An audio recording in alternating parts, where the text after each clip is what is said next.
Over the last 2 years, anytime I have mentioned an art block or not feeling satisfied with my work, without fail, somebody mentions The Artist's Way. It's a book by Julia Cameron, and it's supposed to help you rediscover your creative spark. In 2023, I watched Applecheek's video about going through The Artist's Way, and I thought, yeah, all right, I should probably give that a shot. When I tell you I have tried to get through this book 3 times in 3 different ways and have never made it past chapter 1, I am not kidding. I really felt like Julia's words were really condescending, which is totally a me problem. Previously, I had tried another one of her books, The Listening Path, and I hated that one too. This was originally going to be a different video. I really wanted to compare The Artist's Way to a couple of other things that I felt enlivened my creativity, because let's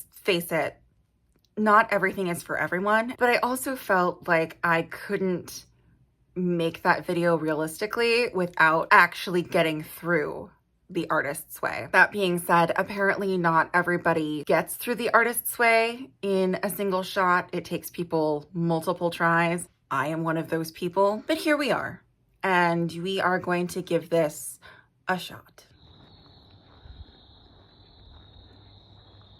Okay, the first thing I've noticed is that it takes me way longer than 30 minutes to do 3 morning pages by hand.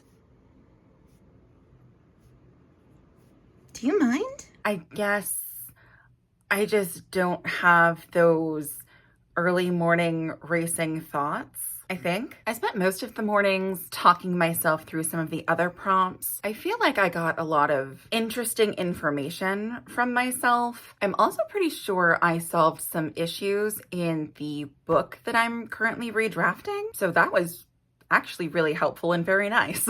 I think really the only part I didn't get to was enacting on one of my 5 other lives. What I was really excited about was my artist date. I wanted to throw myself a solo sleepover, and I'm sure you're like, how does that even work? Which is a great question, because I was wondering the same thing myself. Light as a feather, stiff as a board. Light as a feather, stiff as a board.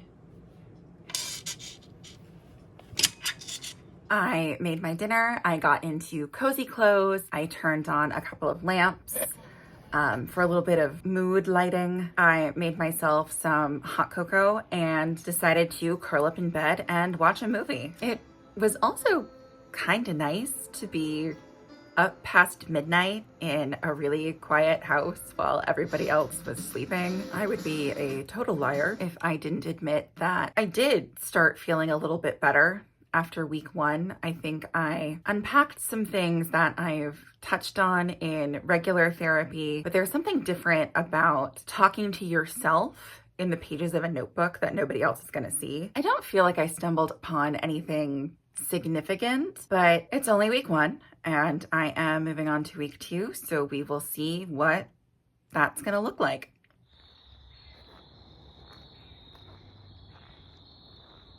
She really blends into that blanket, doesn't she? I've had to work the last couple of days, so I haven't filmed anything per se, but week 2 is all about the so-called crazy makers in your life, the people who put you down or store drama or try to sustain your art block. I've mentioned a couple of times that I grew up with a narcissist parent, and they were unfortunately my first bully when it came to expressing my creativity. Nothing I ever did was good enough until they wanted something. But I did run into a separate issue in which my notebook has started falling apart. I've spent most of my morning pages this week trying to figure out my job situation. I'm not terribly happy in the career I'm currently in, but I also don't really know where to go. Honestly, the hardest thing was making the list of 20 activities I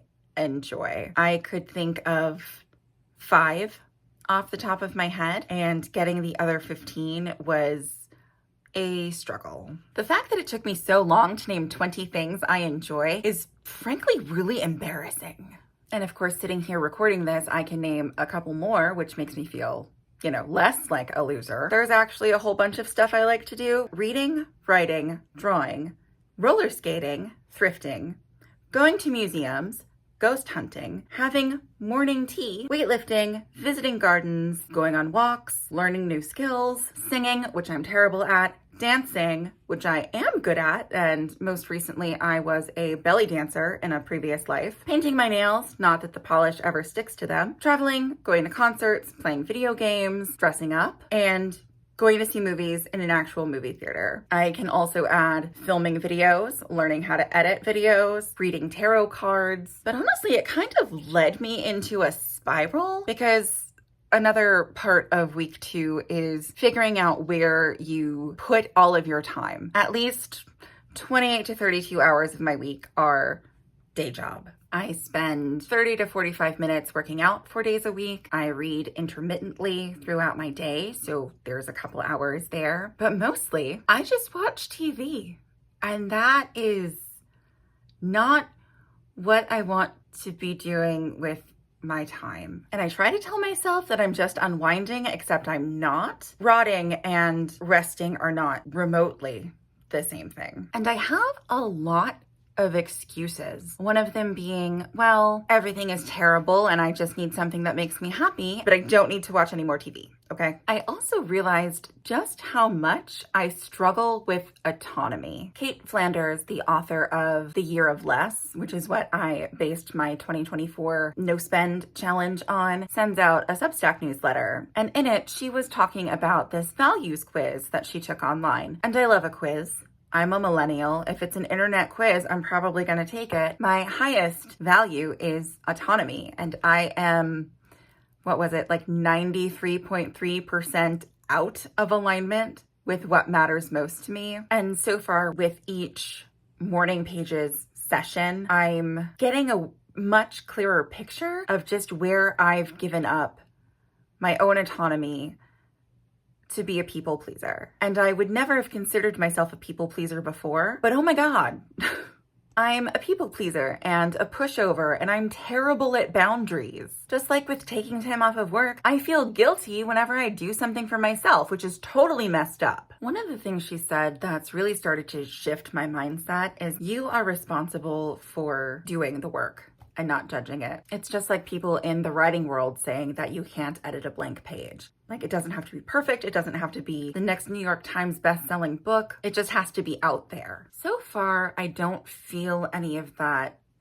same resentment and animosity that I felt the last 3 times I've tried to get through this book. Part of it is having more experience in actual talk therapy. I think that I have a much clearer perspective of where I am and where I want to be than I did back in 2023, honestly, than I did back in 2019. And I think she makes some really good points in this book, even though I still don't love the little asides about other people who have gone through this process, even when they're success stories. But it's not something that I find particularly valuable, as opposed to her discussing more of the psychology and the emotional ties to your creative energy, if that makes any sense. Today is Thursday, and I still haven't really decided what I want to do for my artist date. Or I can drive over to the park and go for a walk, or even get up early one morning and make myself a nice breakfast and a cup of tea and sit down to work on redrafting my novel. Moving into chapter 3 sounds like it's going to be more of a challenge than the first 2, because the first word, or I guess the first title for chapter 3 is anger, and I got a lot of that. The added challenge to next week is that there is a holiday midweek. We'll see. I'm gonna try my best. And yes, I will get another notebook from my giant stash of unused notebooks. If you want to come along on a skeptic's journey through the artist's way, you're welcome to follow along, hit subscribe, and I'll see you guys next week.